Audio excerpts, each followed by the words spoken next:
Slapping a layer of white paint across 1,000 square feet of roofing generates 10 kilowatts of non-stop cooling energy.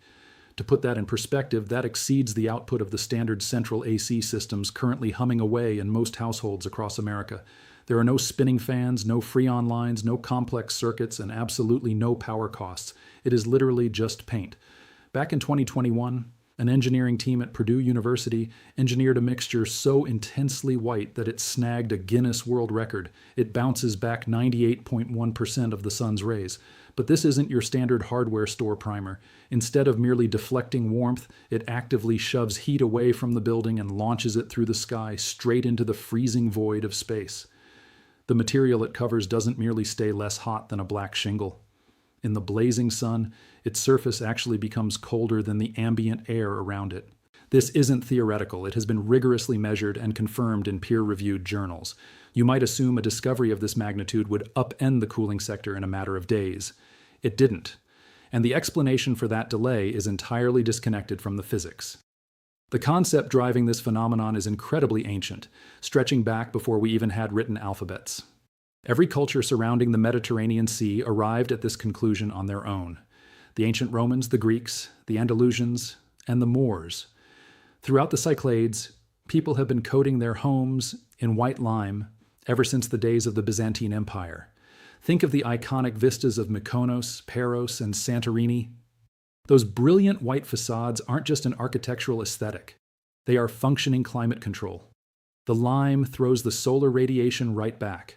The dense masonry remains remarkably chilly, keeping the air inside hovering near a comfortable 72 degrees Fahrenheit, even when the brutal summer heat climbs past 95 degrees outdoors. No grid connections, zero mechanical components, just pulverized limestone blended with water, reapplied annually when spring rolls around. Whether it is a Moroccan Medina, an Andalusian village, or a southern Italian hilltop, communities separated by vast distances and millennia of history all landed on the exact same strategy. Pale exteriors result in chilly interiors, the exact same application that kept a 19th century Greek family cool functions precisely the same way today. And when modern scientists finally put these ancient techniques to the test with precise tools, the data perfectly backed up the ancestral wisdom. Back in 2011, researchers took to the roof of the Museum of Modern Art in Queens, setting up test patches. The sections painted white registered a staggering 40 degrees Fahrenheit cooler than the black sections. 40 degrees, under the exact same afternoon sun, on the exact same building. The lone difference was the hue. So, what shifted? Why did we abandon this? In 1902, a man named Willis Carrier debuted mechanical air conditioning. Suddenly, the solution to hot weather was no longer found in a material. It was found in a machine, a device that could be mass-produced, fitted, maintained, and most importantly, charged for on a monthly basis. A simple lime wash couldn't offer any of those profitable avenues. You purchase it once for pocket change, add moisture, and slap it onto your house. There is no repair guy to call, no extended warranty to sell, and no ongoing power drain to meter. It is a brilliant strategy if your only goal is reducing the temperature, but it makes no sense at all if your goal is constructing a massive corporate enterprise around temperature control. But ancient customs don't hold up in a boardroom.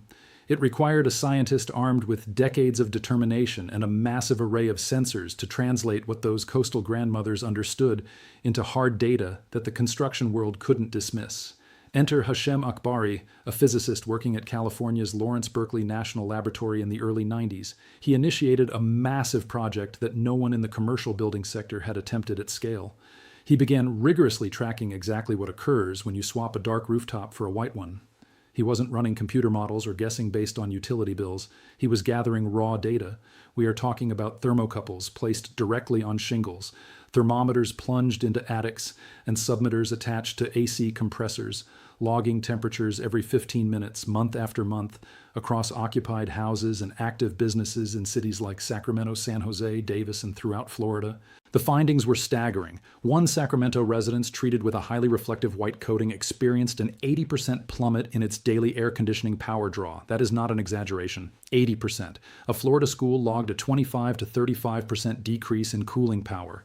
3 commercial properties in Central California saw reductions between 17 and 39%. The Florida Solar Energy Center mirrored these residential tests across 9 distinct homes and verified drastic cooling drops at every single location. Every bit of this was published, underwent peer review, and currently sits in the Department of Energy's open databases for anyone to download right now. For the next 30 years, Akbari assembled the most extensive library of proof in the history of building energy research for what he dubbed cool roofs. His relentless documentation eventually forced reflective roofing requirements into California's Title 24 energy regulations and later into ASHRAE Standard 90.1, the national benchmark for commercial building efficiency. Yet getting those standards passed took agonizing decades. They still only apply under specific limited conditions, and glaringly, they stop short of mandating the one change that would have the most massive impact, requiring a stark white surface on every single residential home in sweltering climates. The science was never debated. The willingness to adopt it was, and frankly, you don't require a national laboratory to prove this works. Consider David Mundy, a homeowner who logged his entire experiment online. He had a 1,300 square foot dark shingled roof. Rather than dropping $600 on specialized elastomeric paint, he grabbed 2 sacks of hydrated lime from a local hardware store for $14 total. He stirred it into water and rolled it onto his roof over a single afternoon. Prior to the whitewashing, his attic baked at 140 degrees Fahrenheit on a hot summer day. Afterward, it plummeted to 100 degrees. A 40-degree plunge in attic heat for $14 and a few hours of labor. His AC practically slept through the summer. He left that basic coating up for 2 years with zero upkeep, only taking it down when the roof itself needed structural replacing for completely unrelated reasons. He posted the temperature logs, his method, and his exact cost breakdown online, and it is still freely available for anyone who wants to double-check his math. Now, here is the crucial detail that usually gets glossed over. This is the massive divide between a standard bright roof and what the Purdue laboratory actually invented. A regular white roof reflects sunlight. That is incredibly beneficial. While a black roof swallows up 90 to 95% of incoming solar energy, pushing surface temperatures to a scorching 150 to 170 degrees Fahrenheit, a quality commercial white paint bounces 80 to 90% of that radiation away. The surface temperature drops tremendously, and that alone can shave 20 to 40% off your climate control costs. You can buy that exact technology today at any home improvement store for roughly 60 to $100 a bucket. However, reflection has a hard ceiling. Even the absolute best traditional white surface still drinks in a fraction of the sun's heat. It still gets warm, it just warms up a lot less. Crucially, the roof's physical temperature remains hotter than the ambient air surrounding it. It is vastly cooler than a dark roof, but it is still warm to the touch. What the team at Purdue managed to figure out shatters that ceiling completely. Their formula relies on barium sulfate nanoparticles, mixed at a dense 60% concentration and carefully engineered with a specific variety of particle sizes. Because distinct sizes scatter distinct wavelengths of sunlight, a broader mix of particles means a much wider portion of the solar spectrum gets deflected. That is what achieves that staggering 98.1% solar reflectance. But the true breakthrough lies in the infrared spectrum. This material doesn't simply bounce incoming light. It actively emits thermal energy as infrared radiation, specifically tuned to a frequency band between 8 and 13 micrometers. Physicists call this the atmospheric window. Heat radiating at these specific frequencies cuts right through the ambient air, pierces the cloud cover, and escapes directly into the freezing void of deep space, which hovers around minus 270 degrees Celsius. The paint is practically vacuuming heat off your shingles and venting it completely out of our atmosphere. It is a direct channel to the cosmos. Your average white paint is essentially just a mirror. It deflects the sun's rays. Purdue's invention is both a mirror and a thermal radiator. It blocks the sun while actively forcing stored heat through a loophole in the sky that almost nothing else can access. Because it is highly reflective and highly radiative, the coated surface physically drops below the temperature of the air around it, not just less warm, literally cold.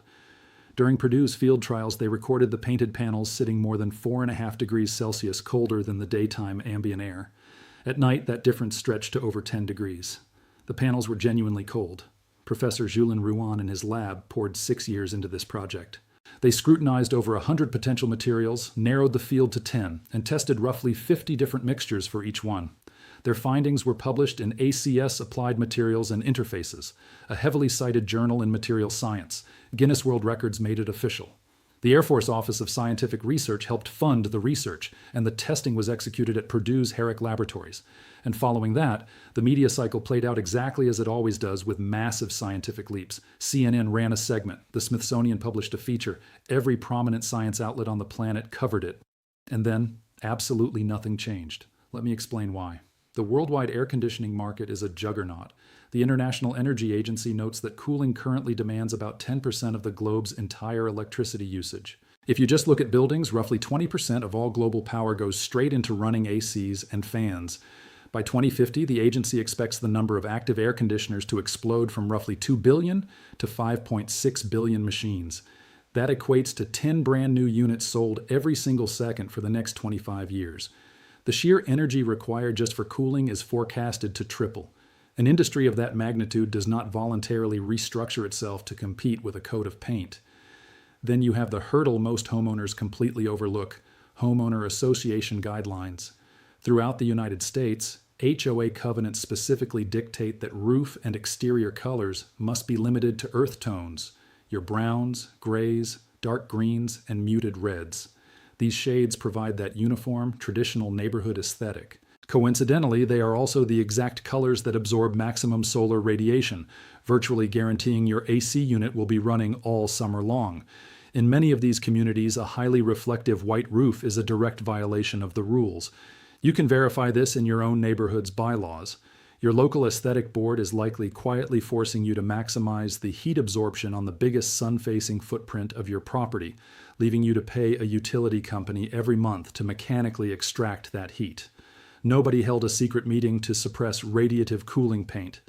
That isn't how the world works. It's just misaligned incentives.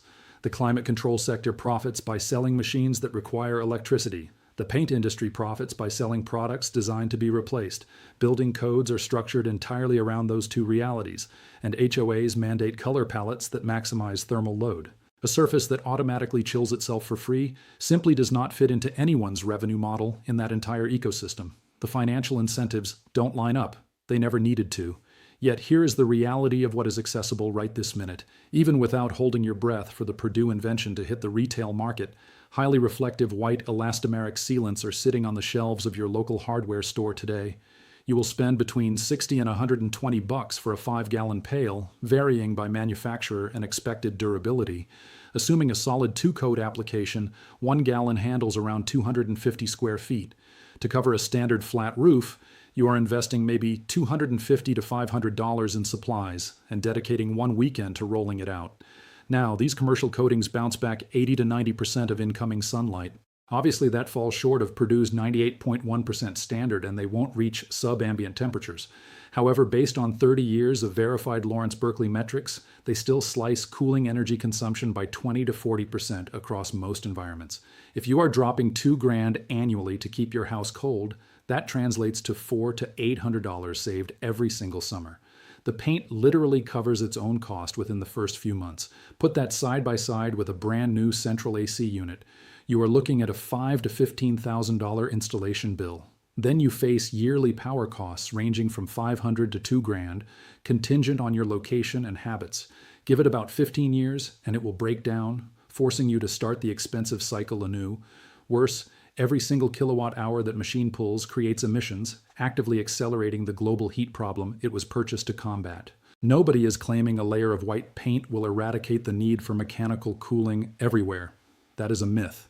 The reality, supported by 3 decades of hard field statistics, is that paint takes on a massive chunk of that cooling burden for pennies on the dollar, requiring absolutely zero grid power to operate.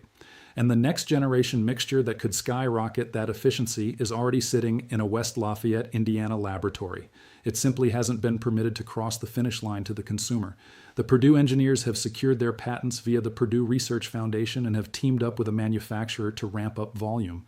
Their math suggests that painting a mere 0.5% to 1% of the globe with this specific formula could counterbalance the warming impact of every ounce of carbon dioxide we have ever released. That figure isn't a wild guess. It is printed right in their peer-reviewed paper. It is a strict mathematical calculation derived directly from the paint's proven radiative power per square meter. Slap your palm onto a black shingle at 2 p.m. on a July afternoon. You will jerk it away instantly. That material is baking at 150 degrees Fahrenheit, if not more.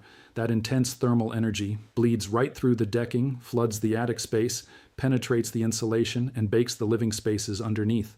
Meanwhile, your AC system is sprinting a marathon against that heat invasion all day, gradually losing ground degree by agonizing degree as your utility dial spins out of control. Now visualize that exact same roof painted white.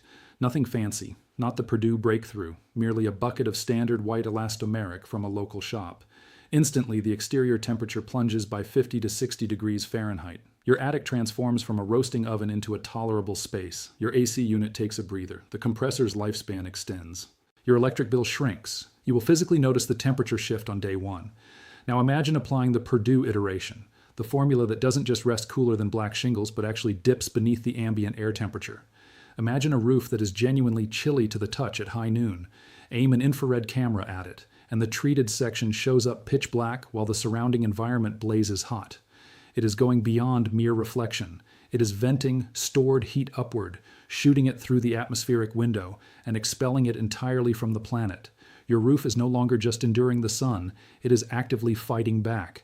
1,000 square feet of this material generates 10 kilowatts of unyielding cooling energy. For perspective, your standard American central air unit operates at roughly 3 to 5 tons of cooling capacity, which translates to about 10 to 17 kilowatts. In scorching environments, this paint neutralizes a massive portion of that demand. In milder zones, it has the potential to replace your AC entirely for large stretches of the calendar. No humming compressors, no chemical refrigerants, no leaky ducts, and zero utility bills. Simply a layer of paint and an open sky. The core concept powering this invention, a material regulating its internal climate by leveraging surrounding energy, applies right under your boots too. Every ancient builder enduring severe weather knew that the soil maintains a constant temperature all year. Dig 6 feet beneath your lawn, and the dirt remains locked at about 55 degrees Fahrenheit, completely ignoring whatever the weather is doing on the surface. That constant thermal anchor is a free, inexhaustible heating and cooling engine. It was utilized for millennia, only to be tossed aside by today's construction corporations for the exact same financial reasons they ignore white roofs. I have already covered that entire story in another video. Go ahead and click on it right now.